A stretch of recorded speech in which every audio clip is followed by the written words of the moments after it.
What are you going to do in this situation? And when I turned around, something hit my door and the whole door shook. And I was absolutely terrified. It was Isha prayer. And I thought to myself, if I go to sleep tonight and die, I'm not going to Jannah, I'm going to Jahannam. People mostly look at me because I'm white, like I'm a traitor. They'll look at me like, oh, you betrayed our country by becoming Muslim. Off your hijab. You'll get a good job, you'll get a great pay. You can put it on later.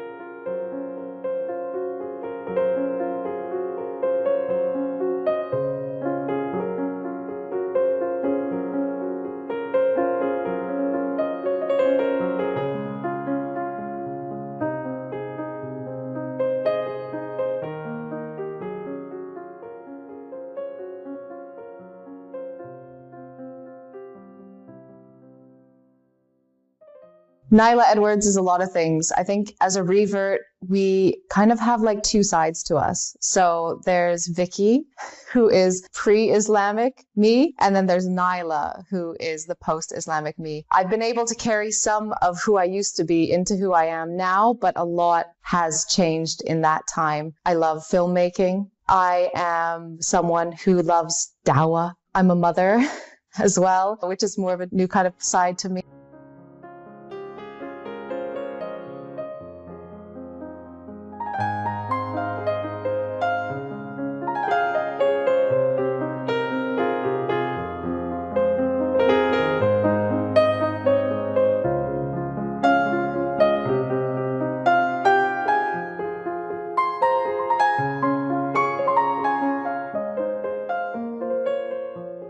No, I was raised in an agnostic or atheist family, so my parents either don't believe in God or they are not sure.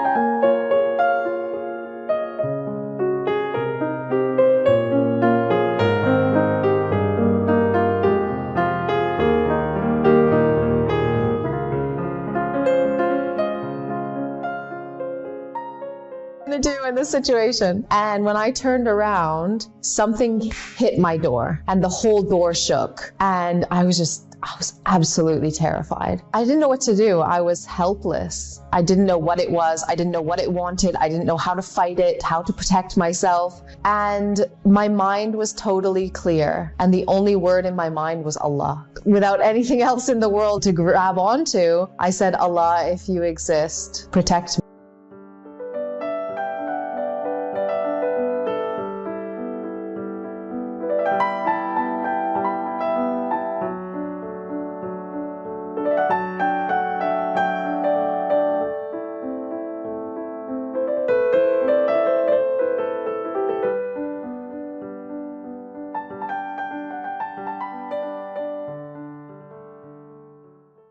After having that conversation with Allah in the morning, I just felt at ease. I think when you have Allah behind you, it's like you have an army behind you. I didn't feel afraid. I didn't want to live there anymore, but I didn't feel like anything was there waiting for me. And from that day on, I was so interested in Islam.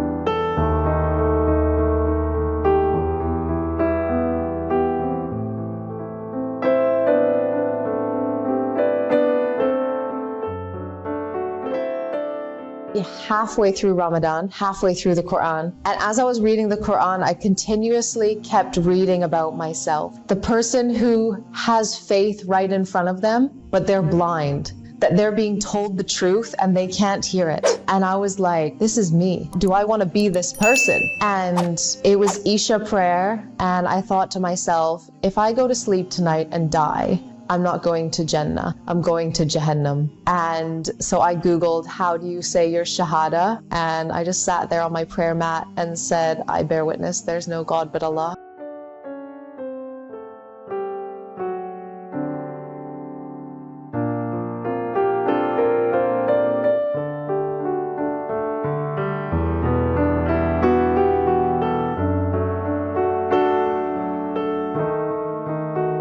All I have in my head is the image of me on the prayer mat. I remember this feeling like angels are in your life, like subhanallah. The intercession and influence Allah has in your life all the time is so obvious. Allah says, I'm closer to you than your jugular vein. But as we sin, as we distance ourselves from Him, we don't actually feel that.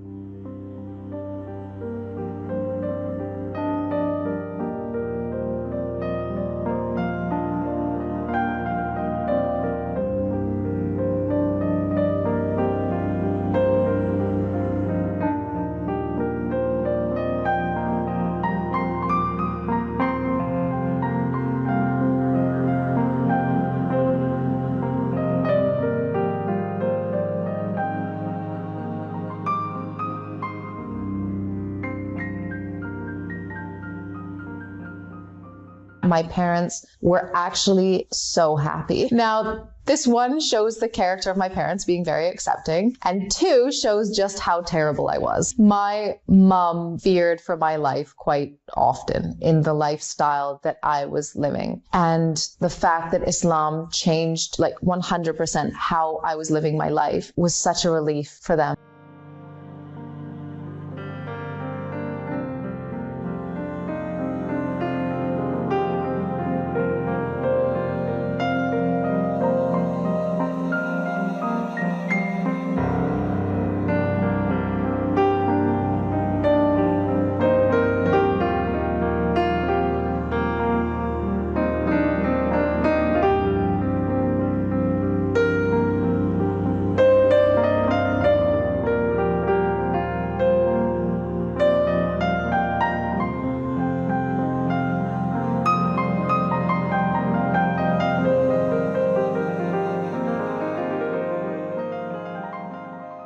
People mostly look at me because I'm white, like I'm a traitor. They'll look at me like, oh, you betrayed our country by becoming Muslim, which I'm fine with. I don't really notice people. I try not to actually look at anyone when I'm walking down the street anyway, because I don't need that stress in my life.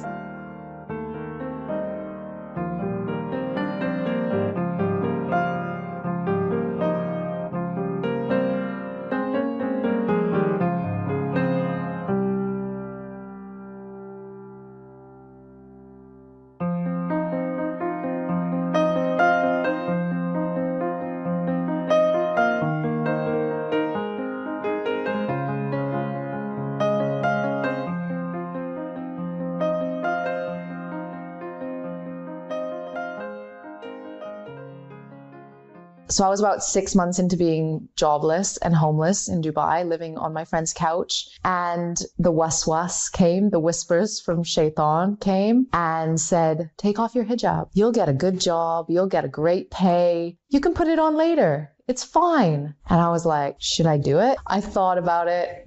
And I said to Allah, I will keep my hijab on. I will not let go of my religion for this dunya. I know you're going to take care of me because you are with the believer.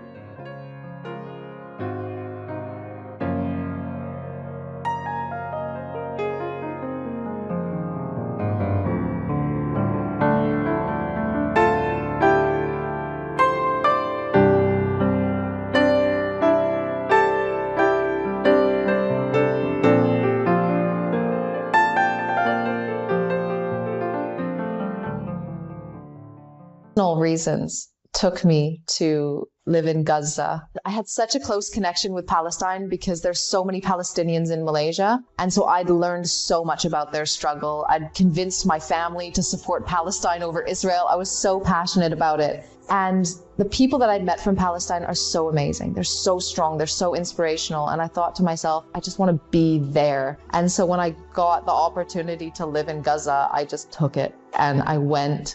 And I lived there for 3 months. If I could live anywhere in the world, it would be Palestine.